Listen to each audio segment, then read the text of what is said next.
સહજાનંદ સ્વામી મહારાજની જય. વચનામૃત નંબર 188, ગઢડા મધ્ય પ્રકરણ, 55th Vachanamrut. Along with this, Gadada Madhya Prakans 54th, 51st and 50th also have a few small points that if all clubbed together, this Vachanamrit is like an instruction manual for a seeker, a guideline for every Bhakt of God. It has so many subtle small tips and tricks that if all of these are registered and implemented in our life, then nothing can stop us from attaining God, from attaining oneness with God, from liberating. Nothing can stop us. It is the Creator, the Master Himself, writing all these instructions and guidelines. Wish we could keep our thought process aside and just listen to Him and abide by Him. Let us go through each one. He begins by saying, અમારું જેવું અંગ છે તેવી વાર્તા કરીએ. I'm going to describe how I have always seeked, how I always feel. મંદિર હોય ત્યાં જવું, દર્શન કરવું, કથા વાર્તા સાંભળવી, સાધુનો સમાગમ કરવો, તીર્થ જવું, એવી વાર્તા તો અમને ગમતી. અને જ્યારે ઘર મૂકીને નિસર્યા ત્યારે વસ્ત્ર રાખવું પણ ગમતું નહીં અને વનમાં જ રહેવું ગમતું.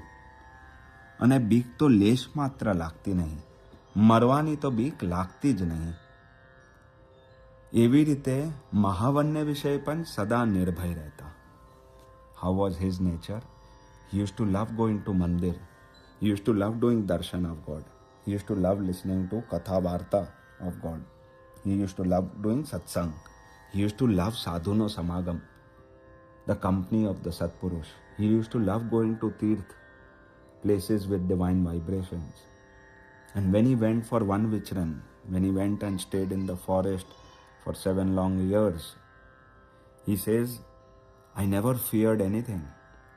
Even if there were animals there that could kill me, but I never even feared death. Marwani પણ બીક લાગતી નહીં. He was always nirbhay. What is to fear is what he is trying to tell us. And how we must behave as a seeker. We must also develop liking towards Katha, Varta, Kirtan, Satsang and Sadhu. Ramanand Swami જ્યારે અંતર્ધ્યાન થયા તે કેળે સત્સંગનું રૂડું થવાને અર્થે કાંઈક બીક રાખવા માંડી. When Ramanand Swami gave the throne of satsang in his hands, he said, now if you want to call it fear, then call it fear. But for the first time I was afraid. For the first time I was concerned is the right word. That I hope satsang flourishes. But how was I worrying about it? જે મુવાટાણે કોઈ પથારી ઉપર કોઈને સુવાર્યું હોય તે મનુષ્યમાંથી સૌને પોતાના સ્વાર્થની વાસના ટળી જાય અને મરનારાને પણ સંસારમાંથી મન ઉદાસ થઈ જાય એવી અંત અવસ્થા જેવું અમને તો સદા વર્તે છે. When we are losing a loved one, and if the loved one is on the deathbed, everyone now withdraws their swarth bhavna from this person, and this person becomes udasin towards sansar because it's going to end. Everybody withdraws their attachment from this person. He says that we should always be withdrawn from all attachments to things and situations and circumstances like this all our life. Whatever concern or whatever role or responsibility we seekers want to fulfill, it has to happen in this state of mind as if I am already withdrawing everything from this situation. માઇક પદાર્થ માત્ર છે તે તો સર્વે નાશવંત છે ને તુચ્છ સરખું છે. પણ એમ વ્યક્તિ નથી જણાતી જે આ સારું પદાર્થ છે ને આ ભૂંડું પદાર્થ છે. સર્વે પદાર્થ એક સરખા જણાય છે. કાખના મુવાડા હોય તેમાં શું સારું ને ક્યું નરસું, માઇક પદાર્થ તો સર્વે સરખા છે. All material things, possessions are tuchh, nashwant. They're never going to last. They are finite, they are temporary. They are bound to perish. There is no point in attaching to something that is going to perish and end. In that we should have sambhav, ek sarkho bhav. Su saru ne su narsu.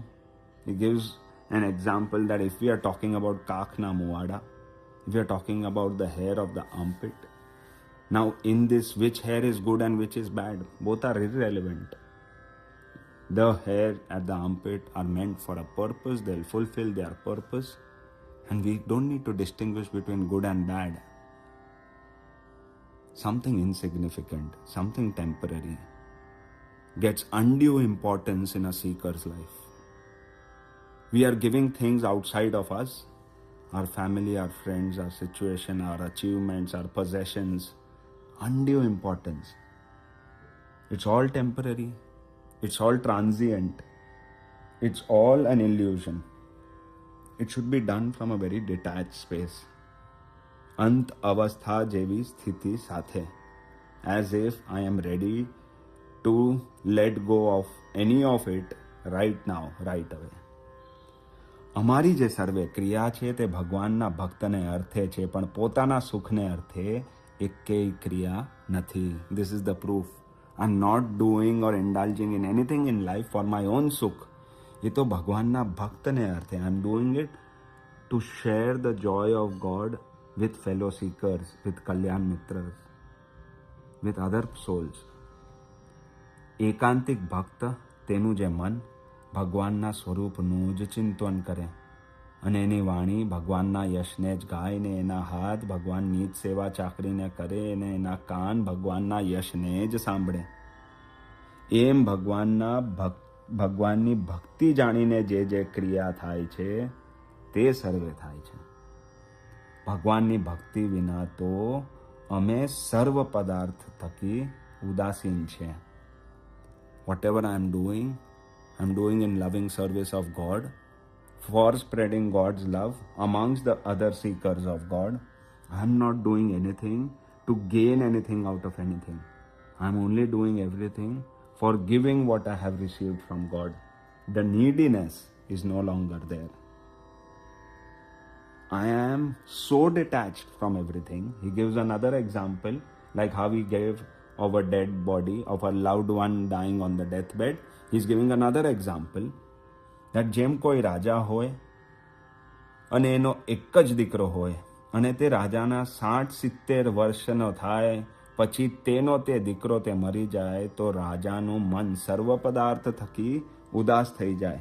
એમ અમારે પણ ખાતા પીતા ઘોડે ચડતા રાજી કુરાજીપામાં સર્વ કાળે મન પદાર્થ થકી માઇક પદાર્થ થકી ઉદાસી જ રહે છે.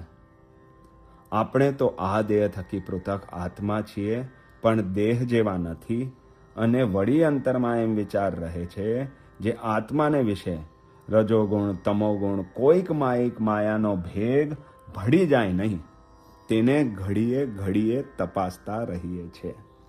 I'm constantly staying in that awareness that if, like that Raja, he loses his only son at the age of 70-80, then what is there in that Raja's life to look forward to in life? The only and only hire of his family has died. There is nothing to look forward to.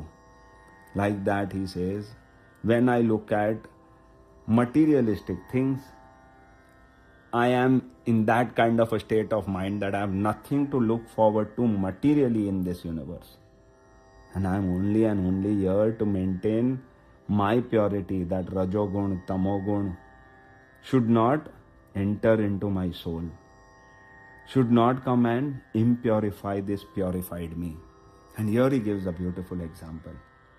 હૃદય રૂપી તો સોનીની પેઢી છે, માયા રૂપી તો સોની છે. તે સંકલ્પ રૂપી જે હથોડા તેને અખંડ ટચકા મારતો રહે છે.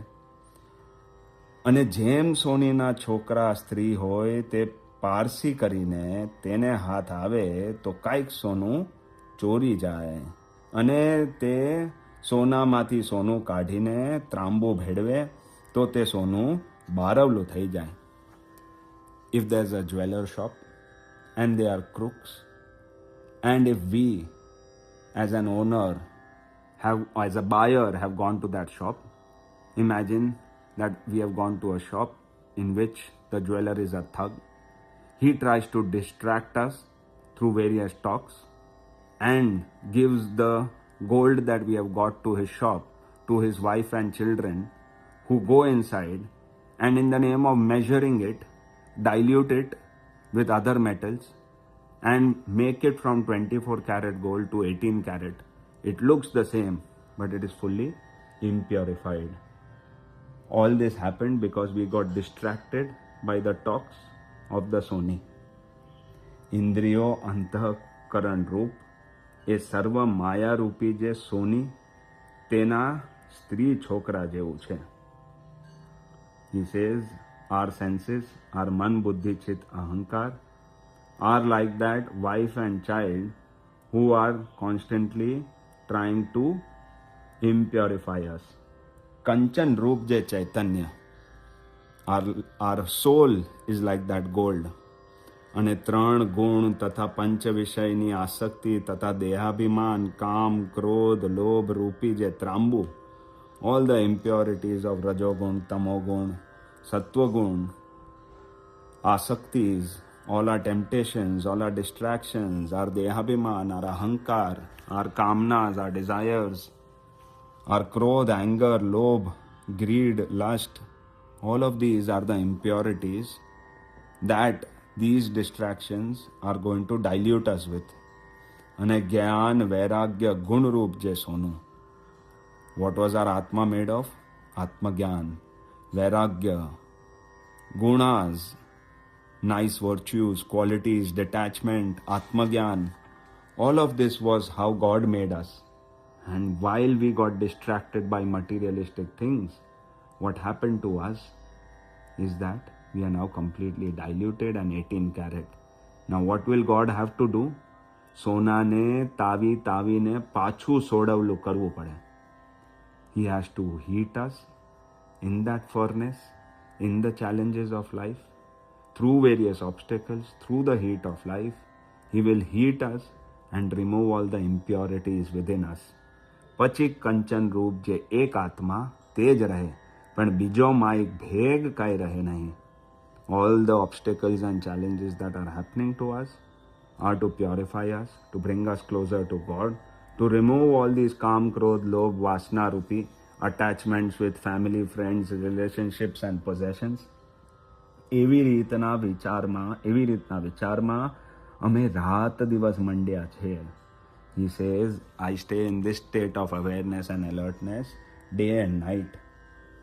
તમે કયો જે વિચાર તે અમારા સર્વેને રાખ્યો જોઈએ. And the saints that were listening to God talking like this said, all this God you have shared only for our betterment. These kind of satsangs, these kind of pravachans are so precious that in Gadara Madhya Prakran's 54th Vachnamrit he says, Ashtanga Yoga, Sankhya, Tap, Tyag, Tirth, Vrat, Yagna, દાનાદિક એણે કરીને હું એવો વશ થતો નથી જેવો સત્સંગે કરીને વશ થાઉં છું. If a seeker wants to acquire me, I won't get acquired by Ashtanga Yoga. Yam, Niyam, Asam, Pranayam, Pratyahar, Dhyan, Dharana, Samadhi. All these steps, if you do, Sankhya, Tap, Tyag, Tirth, Vrat, Yagna, Dan. If you are going to donate, if you are going to do yagnas, if you are going to take vrats, if you are going to do upvas, if you are going to sacrifice a lot of things, if you are going to do a lot of penance, you won't acquire me as much from all of these sadhans as much as you will acquire me through satsang. Sarva sadhan karta satsang adhik che. As a seeker, we must love satsang more than everything else. If we keep listening to satsang and if we keep implementing that satsang in our lives, then what happens is, ભગવાનના ભક્તને વિશે આત્મબુદ્ધિ થાય કેવી આત્મબુદ્ધિ? તો કોઈક રાજા હોય ને તે વાંજ્યો હોય ને તેને ઘડપણમાં દીકરો આવે, પછી એ દીકરો પોતાને ગાળો દે કે મૂછો તાણે કે કોઈના છોકરાને મારે તથા ગામમાં અનીતિ કરી આવે તો પણ કોઈ રીતે તેનો અવગુણ આવે જ નહીં. Again he gives another example that if an old king is not able to conceive a child and finally at an old age he conceives a child, then that child is so dear to him that however inappropriately he behaves, even if he insults the father, even if he goes out there and does some inappropriate things, yet the father is in blind love with that child. That kind of blind love we must have towards satsangis. ભગવાનના ભક્તને વિશે આત્મબુદ્ધિ થાય, તેણે જ સર્વ સાધન થકી અધિક કલ્યાણકારી સત્સંગને જાણ્યો કહેવાય. As a Satsangi, satsang should be dearest to us and satsangis must be dearest to us. When satsangis become dearest to us, when the Satpurush, the Sadguru, the Guru who is imparting satsang to us becomes dearest to us, he says in Gadada Madhya Prakran 51st Vachnamrit, મોટા પુરુષની બાંધેલ જે મર્યાદા તેને લોપીને કોઈ સુખી થતો નથી. Whatever we are told in satsang by the Satpurush, if we are not going to abide by it, we are never going to become happy. If we want to become happy, તો તે થકી ઓછું વર્તે તો પણ સુખી ન થાય અને તે થકી અધિક વર્તે તો પણ સુખી ન થાય. We must abide by satsang and the Satpurush, neither lesser than what they have told us, nor try to do more than what they have told us. In short, we must not use our brain. We must just do as they guide. જે પરમેશ્વરના કહેલ જે ધર્મ તે પ્રમાણે જ ગ્રંથ લખ્યું હોય, તેમાં કોઈ રીતે બાદ આવે એવું ન હોય, ને સુખે પડે એવું હોય, ને તેથી ઓછું અધકું કરવા જાય તો કરનારો જરૂર દુઃખી થાય. If we are not going to abide by whatever is said in the Shikshapatri, in the Vachnamrit, and as guided by the Satpurush, then we are going to be dukhi and not going to become sukhi. માટે સત્પુરુષની આજ્ઞા પ્રમાણે જે રહે તે જ રૂડા દેશકાળ આદિકને વિષય રહ્યો છે. For a seeker, the best circumstances in life are when one can abide by the Satpurush, and the worst circumstances in life are when one cannot abide by the Satpurush. જે સત્પુરુષની આજ્ઞા થકી બહાર પડ્યો તે જ એને ભૂંડા દેશકાળ આદિકનો યોગ કહેવાય. The difficulties in life are not the real difficulties. External challenges are not the real challenges. For a seeker, the only challenge is when he cannot abide by the Satpurush. That is the biggest threat in our life. સત્પુરુષની આજ્ઞાને વિશે વર્તે તે જ આત્મસત્તા રૂપ વર્તે છે. If we have obeyed the Satpurush, then Atmagyan is not far away from us. In fact, that obedience itself is equivalent to Atmagyan. But why are we getting distracted all the time? This is what he highlights in Gadada Madhya Prakran's 50th Vachnamrit. જ્યારે અમે બીજા હરિભક્તના અંતર સામું જોઈએ છીએ ત્યારે મોટા મોટા પરમહંસ ને મોટી મોટી સાંખ્યોગી ભાઈઓ એ સર્વને કાંઈક જગતની કોરનો લોચો જણાય છે, પણ અમારા અંતરને વિશે તો ક્યારેક સ્વપ્નના પણ જગતની કોરનો ઘાટ થતો નથી. When I look at the antar of each seeker, how much ever evolved he or she is, જગતની કોરનો કોઈ તો લોચો જરૂર જણાય છે. There is something inside us that is still keeping us attached and distracted on this path. What is the solution? How can we overcome these subtle impurities that are remaining inside us? જે અમારી સોબત રાખશે તેના હૃદયમાં કોઈ જાતનો લોચો રહેવા દેવો નથી. જેના હૃદયમાં જગતના સુખની વાસના હોય તે સંગાથે તો અમે હેત કરીએ તો પણ થાય નહીં. If we have subtle desires within us towards materialistic things, then even if God wishes to love us and become one with us, He cannot. Impurities on this path will not allow us to stay connected with God, to liberate and become one with God. We have to overcome all these vasanas. How can we overcome? By staying in satsang and being in love with the satsangi. માટે જે નિર્વાસનિક ભગવાનના ભક્ત હોય તે જ અમને વહાલા છે ને એ અમારા અંતરનું રહસ્ય છે તે તમને કહ્યું. Who is dear to me? The one who becomes nirvasnik.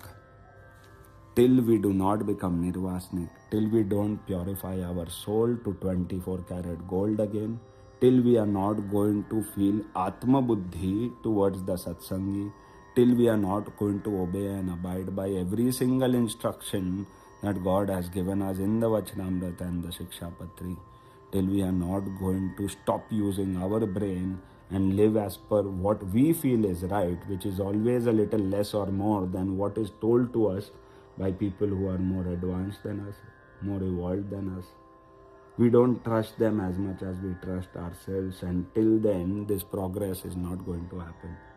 If we really want to progress in satsang, if we really want to evolve, then this is what God has guided us by talking about how He seeks, how He lives. He's lived an exemplary life for how we should live, for how we should seek, for how we should treat each Satpurush, for how much we should abide by each Satsangi, for how much we should stay connected and dedicated to this path. May we all understand all these subtle things shared with us and make that a part of our life. Sahajanand Swami Maharajani